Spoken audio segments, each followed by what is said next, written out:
Points.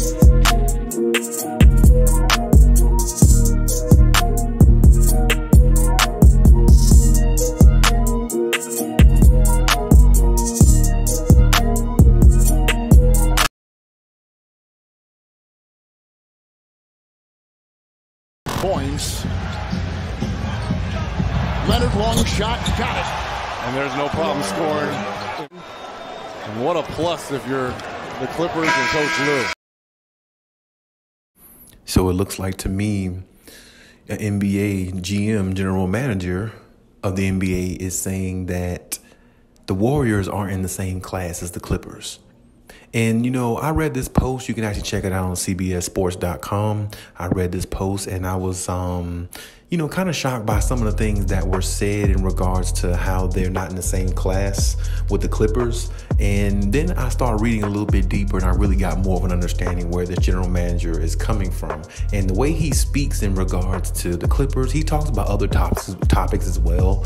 But he definitely spoke on this one in regards, because he says that the Warriors are on the Clippers level because they're basically not going to be able to outlast the Clippers in regards to, you know, longevity, because the Warriors have a few older players and their best players are older, and one of their best players on the team, one thing he didn't mention in there to kind of like follow up to what he was saying, one of the older players on their team is Draymond Green. And I said before, the Warriors win no championships without Draymond Green, unless they might have won the 2 championships with Kevin Durant, but without Draymond Green, they don't win 2 more championships. And they might not win one of those championships they won of the 2 with Kevin Durant. And as I said, when you have a defensive player getting old and not playing the way he once did, that can cause a lot of differences when you're playing certain teams who have a lot of talent.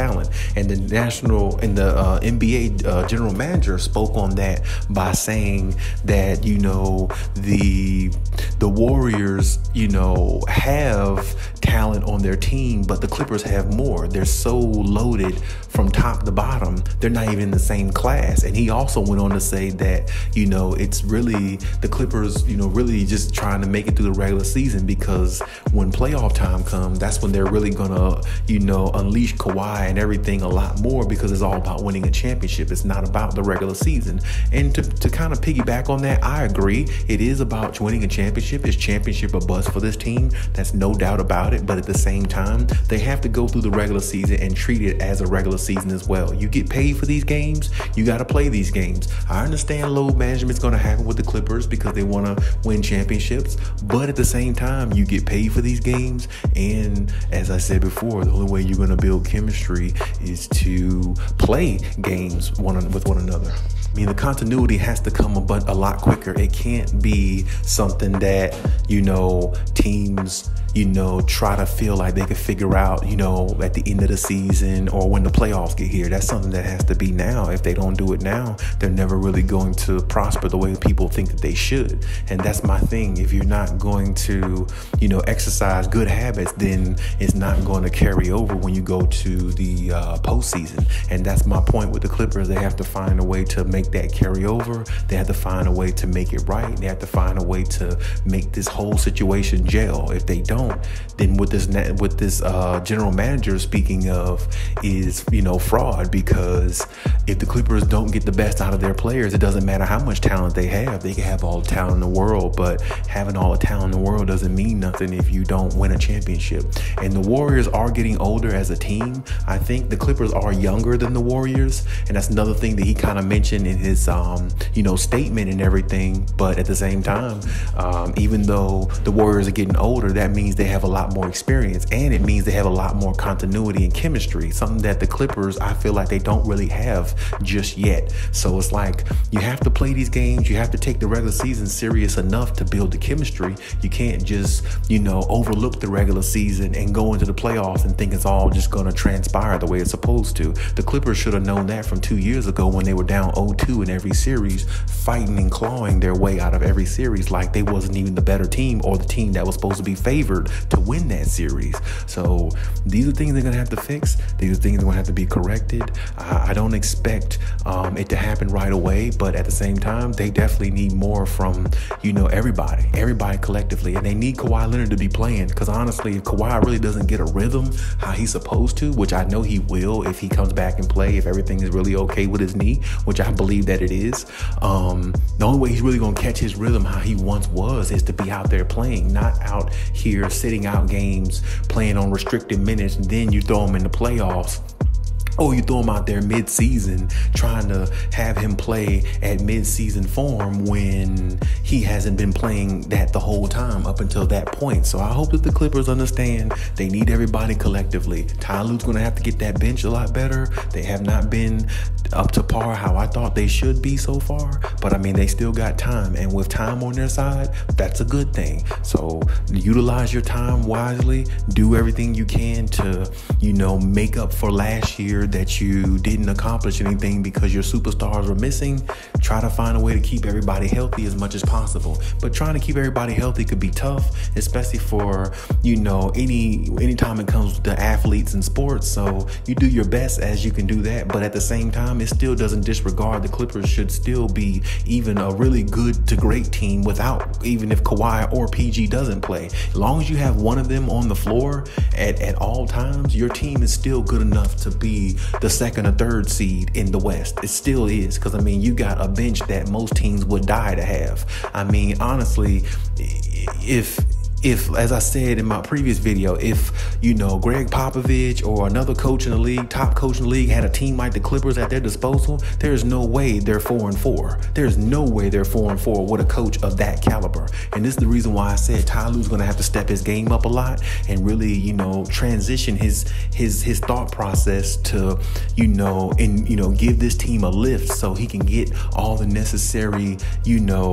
scoring, defense, and all the necessary things he needs to get out of these players so they can play at a high level. If they're not playing at a high level, then it's all for nothing. And as I said, some players on the Clippers right now are playing good, some aren't. We understand that, but they have time to pick it up, and the time is on their side. That's the good thing. Time is on your side this early in the season. But at the same time, we have to report what we see of the inconsistencies and what they're not doing so far. And so far, the Clippers have not been, the premier team that a lot of people thought they would be coming into this season. Because I don't think nobody predicted them being 4-4, even if Kawhi Leonard didn't play the first 8 games. As long as you got Paul George on the floor, with all that talent, you shouldn't be 4-4. Or if Paul George was out and Kawhi Leonard was on the floor playing all this time, I don't think they will be 4-4. Bare minimum, as I said, they will be 6-2. So this is what I'm saying. I'm not putting it all on Paul George. I'm not putting it all on one person. But for this team, according to what that general manager said, that the Clippers or the Warriors aren't in the Clippers class, for that to really be a true statement, the Clippers have to play much better than what they are. I know the Warriors aren't playing that good. I think their record is like 3-5, but I do think the Warriors kind of are in trouble because of, I don't know about James Wiseman being a good matchup in certain, series they'll play going forward or against certain teams. I'm not sure if they can count on a rookie to really, well, he's not a rookie. I think he's like a second or third year player, but he really hasn't played any. I don't know if you can count on him in big moments, in big games to step up and be the type of player you need. And like a lot of other younger players they have, like Kuminga and those players, yeah, they won a championship and everything like that. But when I think about Jordan Poole and players like that, those guys could be the reason why you lose a championship rather than win it, because Jordan Poole gets trigger happy at times and he takes not high quality shots, and that's not good because there's times where the Splash Brothers don't take high quality shots. And even though a lot of people think that doesn't affect them, it does affect them. It just doesn't look like that because they can shoot so good, they can make up for a lot that they do wrong, but at times it doesn't work. And the better the competition, you're not going to be able to make up for things the way you could against Boston in the finals. Boston is not a team that can recover, from their offensive woes because they're really not that offensively inclined. They are a good team, but they're a collective team. They collectively play offense together through Jason Tatum and Jaylen Brown, but they collectively play defense. Marcus Smart was Defensive Player of the Year. That Robert Williams guy, You see what I'm saying? Like, they have some good defensive players, so they're collectively good as a team. And on top of that, they're a little bit younger than the Warriors and the Clippers, might I add. So this is what I'm saying. The Warriors are getting older, and on top of that, they're kind of depending on young guys to kind of like take over just a little bit while the Splash Brothers kind of, you know, feel their way out through the season, which can work for them. I'm not saying it can't, but as for the Clippers, they're going to have to get more chemistry and build more chemistry. And that's the reason why I said only time really will tell if the Warriors aren't in the Clippers, you know, same class. I do think they're not. I do think that, I mean, based upon the roster, they're not in the same class as the Clippers, but based upon continuity and chemistry, they're beyond the Clippers when it comes to that. And that's a lot of times will help you win championships. The only thing the Clippers have in their favor, to me, that separates them from the Warriors if they happen to play in the 7-game series is the Clippers got Kawhi Leonard and the Warriors don't. They got somebody who can play defense and give you 30 points efficiently on the offensive end, something that the Warriors never had. So this is my point.